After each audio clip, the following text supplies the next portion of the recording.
High, আজকের এই ভিডিওতে তোমাদের সকলের সঙ্গে শেয়ার করব আমি টিনের চালের উপরে কি সবজি গাছ করেছি। প্রথমেই আমি এখানে কিন্তু করেছি বটবটি গাছ। কিছু বটবটি কিন্তু খাওয়ার উপযুক্ত হয়ে গেছিলো বলে সেগুলোকে কিন্তু আমি হাত দিয়ে ছিঁড়ে ছিঁড়ে নিচ্ছি।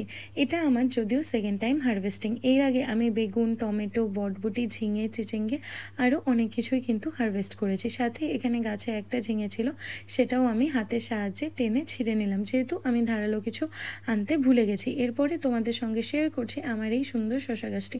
এই শশা গাছের কিন্তু দুটোই শশা হয়েছে, আর এই শশাগুলোর সাইজ দেখো, দেখলে তোমরাও হাসবে, আমিও হাসি। যাই হোক, কত কিছু না ভেবে আমি গাছের শশা দুটো হারভেস্ট করে নিলাম। তোমরা দেখে বলো তো তোমাদের কার কার সঙ্গে এরকম হয়েছে?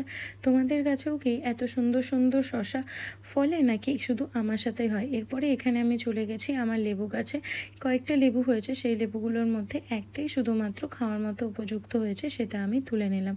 এটার মধ্যে ভাবছি কতটা রস হবে কি হবে না। তার সাথে আমার কাছে আছে তার সাথে আমি ছাদে বিভিন্ন রকমের লঙ্কা গাছ করেছি, তার মধ্যে কিছু লঙ্কা খাওয়ার উপযুক্ত হয়েছে বলে আমি সেগুলোকেও তুলে নিলাম।